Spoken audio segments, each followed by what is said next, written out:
know the dream. You won't believe the nightmare he lived. Forget everything you think you know about Martin Luther King Jr.'s journey. Yes, there were marches. Yes, there were microphones and moments that changed history. But beyond the podiums and the crowds, there was something else. A relentless clandestine campaign waged against him by his own government.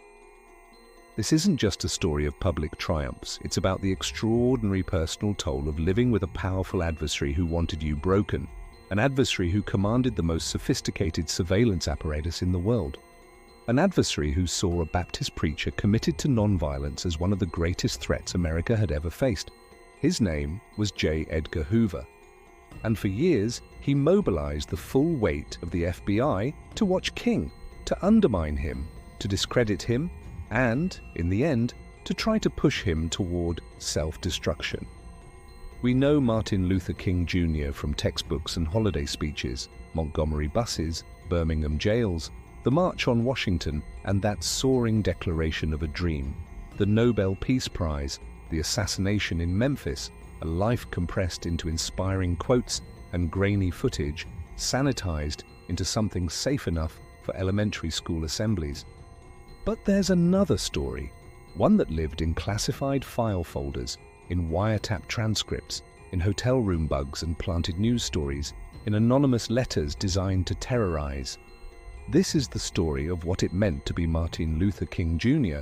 when the most powerful law enforcement official in America believed you were the most dangerous man in the country and acted on that belief. To understand why this happened, you have to understand J. Edgar Hoover. By the time King rose to national prominence in the mid-1950s, Hoover had already been running the FBI for 3 decades. He'd built it from a small, scandal-plagued agency into a vast intelligence operation that answered, in practical terms, mostly to him. Hoover was obsessed with what he called subversion. Communists, radicals, anyone who, in his view, threatened American stability. And in Hoover's mind, that threat was everywhere. The Cold War amplified his paranoia. Soviet infiltration, he believed, lurked behind every protest movement, every labor strike, every call for social change. But there was something else driving Hoover, something uglier and more personal. He was a racist, not in the sense of backwards caricature, but in the coldly institutional way, the kind that sees black political power as inherently destabilizing, the kind that treats civil rights organizing as a mask for something more sinister.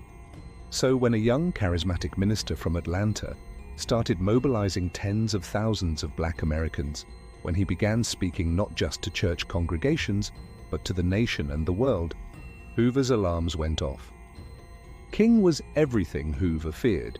He was effective, he was photogenic, he commanded media attention, he could fill streets and shift public opinion. He had moral authority that Hoover, for all his bureaucratic power, would never possess. And King had something else, connections to people Hoover had long classified as subversives, advisors with ties to leftist causes, activists who'd once been involved with communist organizations, even if tangentially. To be clear, King was not a communist. He explicitly rejected communist ideology. But in Hoover's worldview, that didn't matter. Association was enough. Suspicion was enough. By the early 1960s, Hoover had become fixated. FBI memos from this period described King in increasingly hostile terms. One memo called him the most dangerous Negro in America. Another warned that he was a threat to national security. Pause then, reflective. Think about that phrase, the most dangerous Negro, not the most dangerous criminal, not the most dangerous foreign agent. The phrasing itself reveals the lens. A successful black leader was, by definition, dangerous, and so Hoover set out to destroy him. The tool Hoover used was called COINTELPRO, short for Counter-Intelligence Program. If you've heard the term, you might associate it vaguely with government overreach in the 60s and 70s, but it's worth understanding what it actually was. COINTELPRO wasn't just surveillance, it wasn't passive observation, it was a coordinated effort to infiltrate, disrupt, discredit, and neutralize domestic political organizations that the FBI deemed threatening. Officially, it targeted groups like the Communist Party USA and the Ku Klux Klan. But in practice, the scope was much broader. Civil rights organizations, black nationalist groups, anti-war activists, anyone Hoover saw as a problem, and Martin Luther King Jr. was at the top of that list. Starting in the early 1960s, the FBI launched an aggressive campaign against King. They wiretapped his phones at home, at the Southern Christian Leadership Conference offices, in hotel rooms across the country. They planted bugs. They recruited informants inside the movement. This wasn't a few rogue agents acting alone. This was authorized at the highest levels. Attorney General Robert Kennedy signed off on some of the initial wiretap requests, though the extent to which he understood how far it would go remains debated. What did the FBI do with all this surveillance? They listened in on strategy sessions, they monitored King's travel, they recorded private conversations, and then they weaponized what they found. They fed derogatory information to journalists trying to plant stories that would damage King's reputation. They sent anonymous letters to King's allies trying to sow distrust. They circulated rumors designed to fracture the civil rights movement from within. This wasn't law enforcement. This was sabotage, and it escalated. Pause, then quiet, disturbed. In November 1964, Martin Luther King Jr. was awarded the Nobel Peace Prize. He was 35 years old, the youngest recipient at that time. It was a moment of international recognition, validation that the movement he led had moral weight far beyond America's borders. J. Edgar Hoover was furious. Shortly before King received the prize, something arrived at his home, an anonymous package. Inside was a tape recording, audio the FBI had compiled from their surveillance, and a letter. The letter was designed to terrorize. It made reference to the recordings. It accused King of being a fraud, a hypocrite. And then it went further. It suggested in threatening language that King had only one way out, that he should take his own life before his reputation was destroyed. The letter gave him a deadline. 34 days. Let's be very clear about what this was. This was not an isolated crank letter. This was psychological warfare carried out by a government agency against an American citizen. A deliberate attempt to push a man toward self-destruction. It was evil. There's no other word for it. The FBI later tried to distance itself from the letter's most explicit language, but declassified documents leave no doubt about its origin.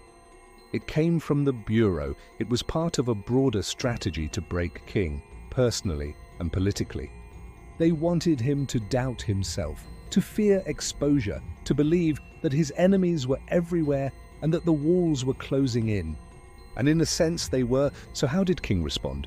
He kept going. King was aware of the surveillance. He knew the FBI was watching. He sometimes joked about it in speeches, pointing to the back of the room and saying hello to the agents he assumed were there. But privately, the weight was crushing. Friends and colleagues described him as exhausted, strained. There were moments of deep sadness, of feeling trapped. The pressure wasn't just professional, it was personal. It strained his relationships, it put his family at risk, it made every private moment feel invaded. And yet he continued. He pushed forward on voting rights, on desegregation. And then, in the final years of his life, he expanded his focus. He spoke out against the Vietnam War, even though it cost him allies. He organized the Poor People's Campaign, calling for economic justice across racial lines. This made him even more dangerous in Hoover's eyes. King wasn't just a civil rights leader anymore. He was challenging the entire structure of American power. Before we go further, if this already goes deeper than the holiday speeches and the textbook paragraphs, you know how this platform works. Long-form, sourced history only survives if you tell the algorithm it matters. So if you're finding value here, if you want more work that uses declassified files and primary sources instead of just recycling slogans, take a second to like this video. Subscribe if you haven't. It actually makes a difference. Now, back to the story. For decades, much of what the FBI did to King remained hidden. King himself died in 1968, assassinated in Memphis. Hoover died in 1972, still in control of the bureau he'd run for nearly half a century. But in the mid-70s, the walls started to crack. The Church Committee, a Senate investigation into intelligence abuses, began digging into FBI and CIA activities. What they found was staggering. COINTELPRO wasn't an isolated program. It was systematic, extensive, and in many cases, illegal. The committee's report laid bare the extent of the surveillance, the infiltration, the dirty tricks. It confirmed what many activists had long suspected. The government had waged a covert war against its own citizens, and Martin Luther King Jr. had been one of the primary targets. Over the following decades, more documents were declassified. Scholars gained access to FBI files. We learned about the scope of the wiretaps, the number of informants, the coordination with local police to disrupt protests, the efforts to interfere with King's funding and alliances. We learned about the letter, about the recordings, about how close the Bureau came to achieving its goal, not of arresting King, but of breaking him. And we learned something else. King had known more than he let on. He'd suspected the depth of the operation against him. He'd lived with that knowledge and kept walking forward anyway. So why does this matter now? Because the tools have changed, but the questions haven't. We live in an age of unprecedented surveillance. Data collection, metadata analysis, facial recognition. The technology is vastly more sophisticated than anything Hoover had access to. And the justifications often sound the same: national security, public safety, preventing threats before they materialize. The story of what happened to Martin Luther King Jr. is a reminder of how easily those justifications can be abused, how quickly surveillance can become a weapon, how power, left unchecked, will use every tool at its disposal to suppress dissent, especially dissent that threatens to mobilize large numbers of people. This isn't about drawing simple parallels. The civil rights movement was unique, the Cold War context was unique, but the structural dynamics, how states respond to powerful voices of opposition, those remain strikingly familiar. And there's something else. The story of Hoover and King reveals a deep contradiction at the heart of how we talk about American history. We celebrate Martin Luther King Jr. as a hero. We build monuments to him. We quote him in speeches. We teach children about his dream. And all of that is deserved. King was, by any measure, one of the most important moral leaders this country has ever produced. But at the same time, while he was alive, his own government saw him as an enemy. The FBI, the institution charged with upholding the law, dedicated enormous resources to destroying him. That contradiction doesn't go away just because we've erected statues. It demands that we ask harder questions about who gets celebrated and why, about how power defines threats, about what it means to call someone dangerous. Let's return to where we started. We know the dream. Now we've seen more of the nightmare. He lived alongside it. Martin Luther King Jr. wasn't a saint. He was a human being. He had flaws, doubts, fears. He carried the weight of immense pressure from allies who wanted him to move faster, from opponents who wanted him to stop entirely, and from a government that wanted him gone. And yet he kept going. Not because he was fearless, but because he believed the cause was worth the cost, because he understood that real change requires walking into the fire, even when you know you might not walk out.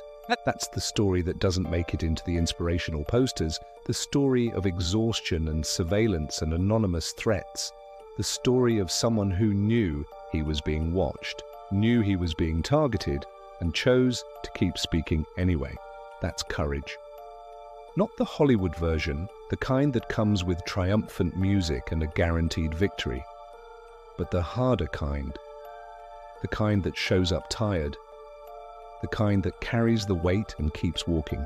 If you made it this far, you're the kind of viewer who wants history that goes deeper than sound bites, who values work that pulls from declassified files and primary sources, not just recycled narratives. So here's the ask. Like this video if it gave you something worth your time. Subscribe if you want more long-form dives into the hidden battles behind public heroes.